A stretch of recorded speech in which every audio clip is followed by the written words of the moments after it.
E que tal? Cara, eu fiz um vídeo ontem aqui falando da realidade posta pro Grêmio hoje em relação aí a todo o contexto, a tabela, o que nos espera pro fim do ano, que está se desenhando aí um final de ano tenso pro Grêmio, e também um começo, pelo menos de 25, na mesma pegada. Tenso.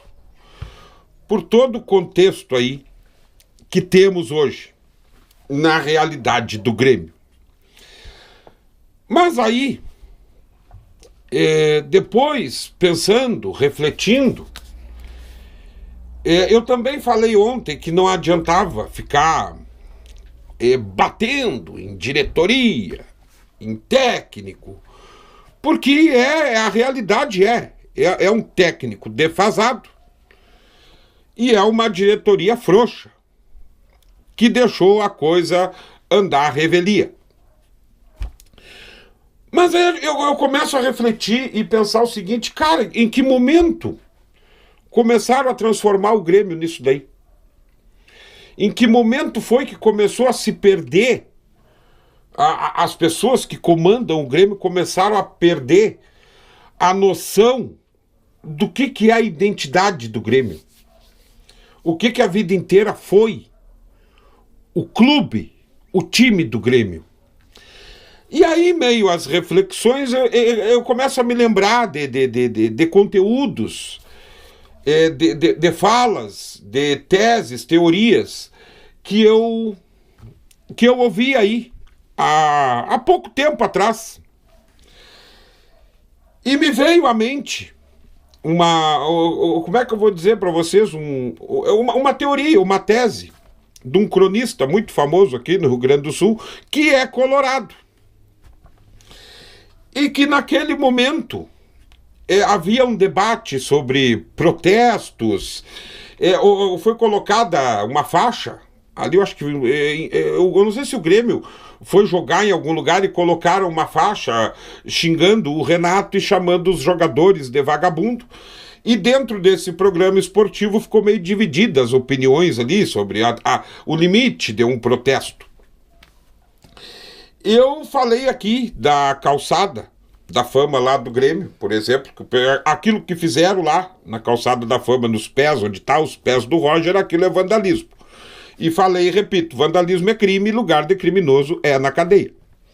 Mas um protesto, ele é de direito, né, vamos nos manter no futebol, do torcedor, vamos dizer assim, ele pode protestar, ele pode reclamar, ele pode pressionar.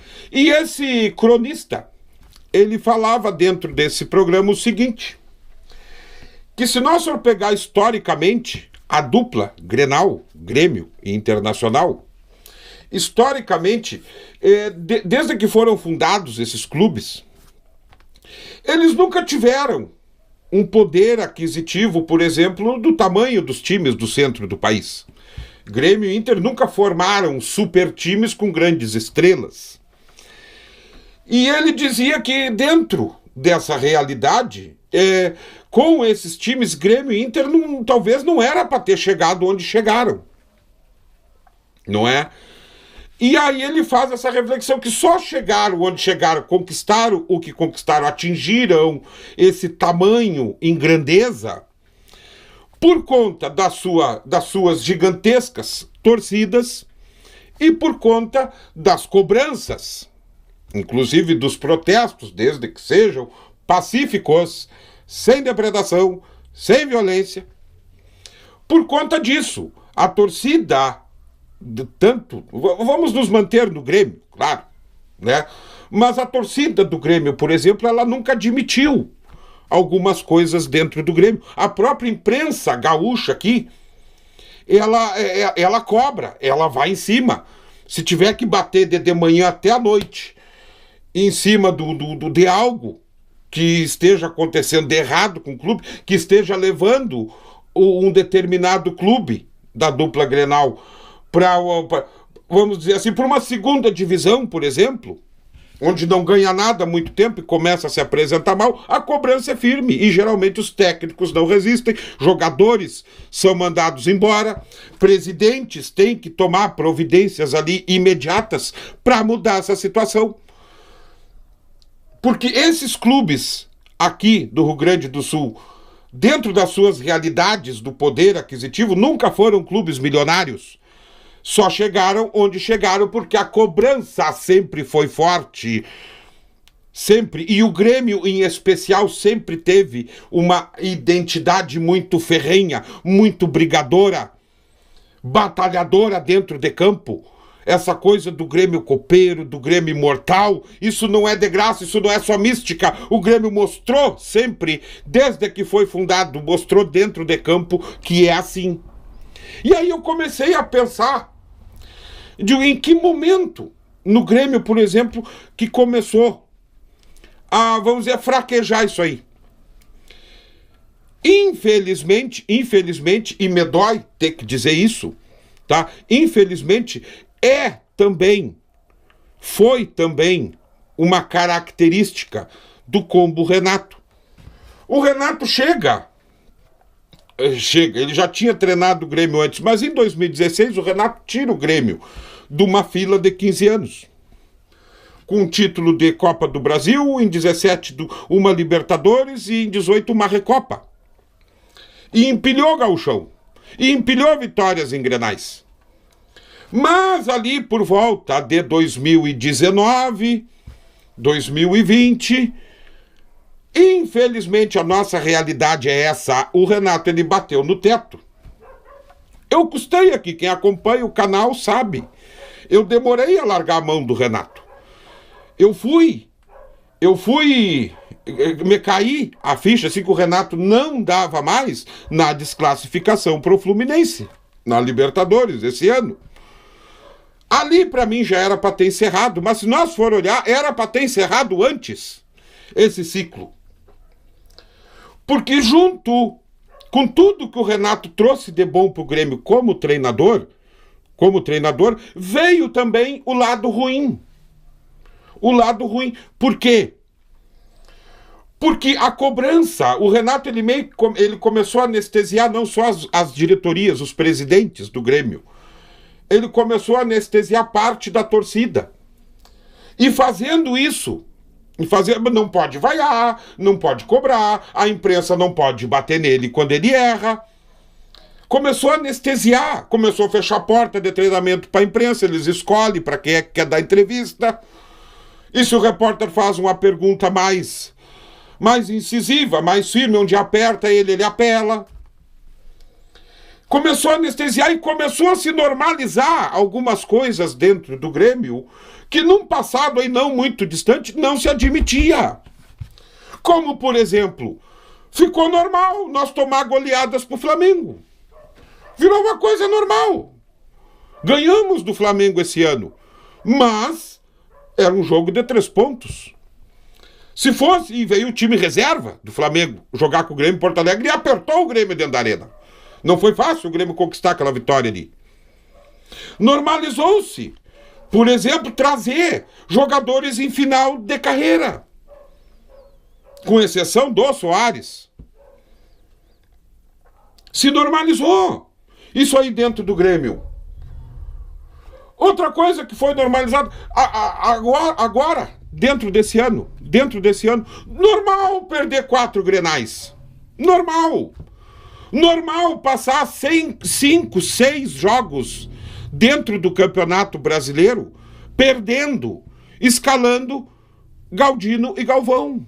Normal, isso ficou normal. Eu vi um dia uma entrevista, eu acho que foi numa rádio, eu acho que era um lateral direito, ou um volante do Grêmio lá, que encerrou a carreira no final da década de 80. E ele falando ali na entrevista que estava estarrecido com o momento do Grêmio. Isso antes dos jogos contra Corinthians e contra Fluminense, pelas Copas, antes, ainda nos jogos do Campeonato Brasileiro. Ele falando que no tempo dele, lá na década de 80, 2 empates já era motivo de crise, já era motivo de reunião em vestiário, motivo de cobrança.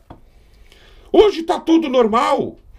Se normalizou, se perdeu uma classificação de Libertadores para o Fluminense do jeito que foi. Com aquela escalação ridícula. Se normalizou perder 4 Grenais no ano. É normal, teve enchente. Eu quero que tu me diga aí, o torcedor gremista do outro lado, algum torcedor que esteja vendo, tá, que esteja assistindo esse vídeo, eu quero que tu me diga aí na tua sã consciência o que as escalações dos jogos contra a Fluminense, as escalações dos jogos no Grenal e contra o Palmeiras, aquela opção por aquelas escalações, o que isso tem a ver com enchente? O que isso tem a ver com tragédia climática? A falta de trabalho, de treinamento, de esquema tático, de padrão tático no time, o que isso tem a ver? A opção por botar o time em campo sem cérebro, se normalizou. A derrota pro Palmeiras, normalizada. Com 37 finalizações do Palmeiras a gol, 14 defesas do goleiro, sendo 10 muito difíceis. Normal, não, isso é normal. A diretoria do Grêmio acha normal. Aí agora vem, eu tô fazendo esse vídeo porque vem o assunto das vaias. Porque o Renato ainda me joga a pérola, que ele quer a opinião do torcedor e do presidente para saber se fica o ano que vem. E aí o pessoal caiu em peso na rede social, diz, se é isso que ele quer, agora contra o Juventude nós vamos vaiar. E teve parte da torcida que diz que não, que tem que apoiar.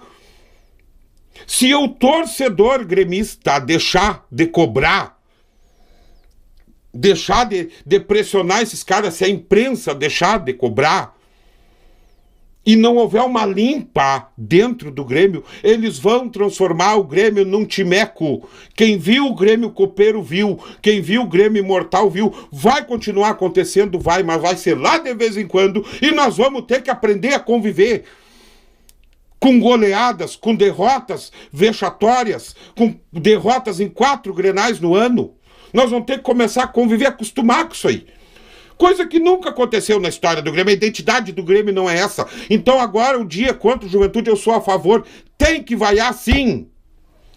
Tem que vaiar, tem que cobrar sim. Porque é só assim que talvez essa realidade hoje posta do Grêmio mude.